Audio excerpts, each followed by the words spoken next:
February of 1990. I got a job at Padgett Manufacturing to be a draftsman designer for their millwork department. I got a big job in Richmond, which launched it. I walked into a showroom down there and they had a window and door showplace that just blew me away. I thought that's what I want to do. And so from that day on, that was probably 1991, this was what I eventually wanted to end up with. The transition started to happen where the ownership at Padgett was growing towards a retirement age, going that direction. It went through about 7 years of negotiations of them trying to persuade us to buy it. When we finally got down to it, the owners just said, hey, I don't know why we're doing this, but we decided we're just going to sell you the window division. And they did, and that was in 2003. So I'll never forget, one of my best memories and scariest memories is Dina and I getting on a plane in February of 2004, right before this thing's supposed to break loose, and nobody knows it's happening. What we were doing was flying to Las Vegas and met with all the vendors. The vendors all supported us, all gave us an okay. We got back, and then March 1st it all started. And it was Padgett Window and Door.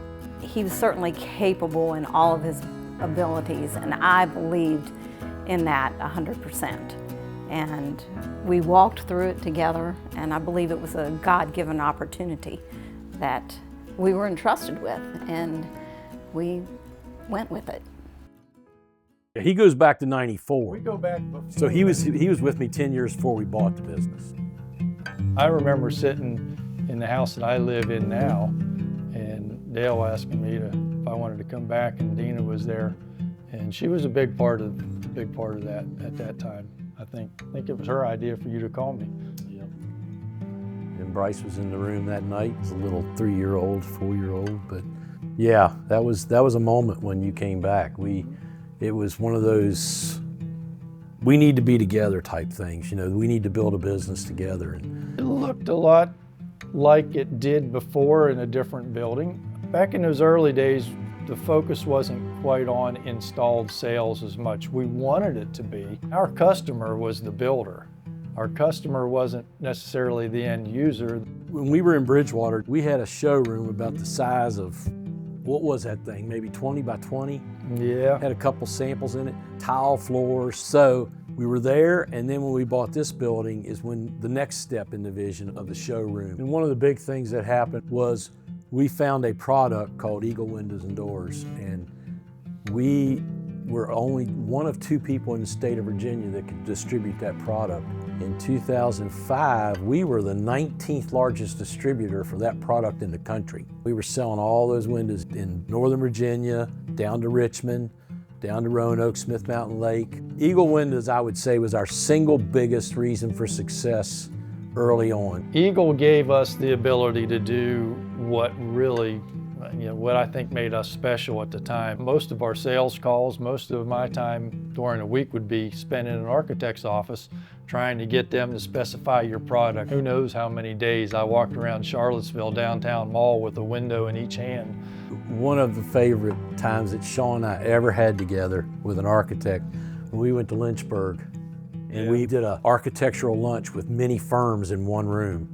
What was there, like 20 architects in that room? Eagle had just introduced 50 colors of clad, which nobody had. And these architects were just eating out of our hand. I mean, we walked out there so high that we could have walked back to Harrisonburg. Wouldn't even have needed a vehicle. We were so pumped. That was one of our best sales calls ever. And then they were bought by Anderson Windows. Dina and I had put a contract on this property to buy it and move us from South Main Street to here, remodel this building and move us. And I'll never forget, the president of Eagle Windows called, and I said, Dave, tell me this ain't true. He said, I can't tell you who it is, Dale, but I can tell you this. Padgett Window and Doors' name has come up in the meetings. You guys are gonna be okay. Go ahead and settle on that building. One of the other things that separated us, most window dealers in the 90s into the 2000s didn't offer a service program at all. And one of the things we did was we would fix stuff for the manufacturer so that the customer, if you bought a window or a door and that door wasn't working, back in the 90s, You might wait 6 months to get somebody to fix it. We'd fix it that day. To this day, we have a service tech on staff. Nobody else in Harrisonburg has a service tech on staff that I know of. We sold it, we delivered it, we serviced it. I mean, it was only 3 of us. It was Dale and myself and Dawn. Then I think the biggest step there was when Terry came on. He was selling and installing what he sold. And that turned out to really take off. And then we brought Adam and Paul in. Those 2 guys are still here with us today as salespeople. 18 years. We have customers that have bought from us since before we were PWD. A good quick story about friendship. Sean had an architect over in the Warrenton area, and I'll never forget the day that you come walking in with a big set of plans, a big house. And on those plans, in the specs section, it said, windows to be Eagle windows, supplied by PWD Window and Door, Sean Allenball, Harrisonburg, Virginia. Well, you don't get that out of architects. They never go that far out. They'll spec a manufacturer, but they won't spec a distributor like us. I remember us sitting in your office that day, dude, this is big. It's big, yeah. This is a big deal. And that architect, I mean, he's retired now, but I mean, he specified windows for us for a long time. He sure did. I would say the biggest theme has been that PWD handles a good product with good people, and they service what they sell. And that's why they come back. That's all 22 years has been. If I had to look back and say, what's the secret? What's the great recipe? It's that.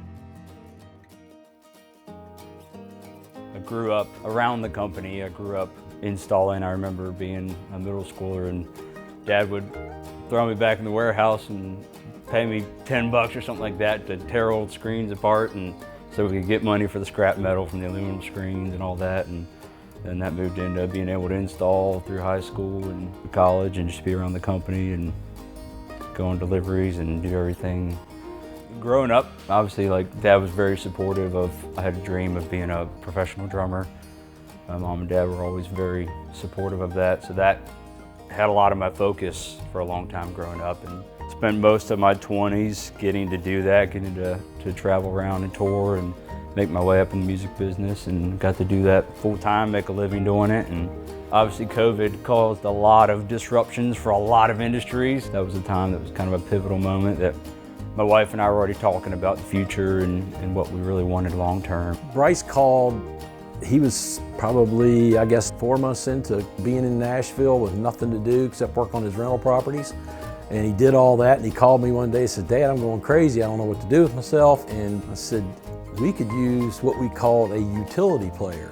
He'd come up for 2 weeks and he would do everything from unload trucks to service to, deliver. You did anything Sean and I basically asked you to do, and the rest of the team, everybody just kind of, Bryce was the utility player.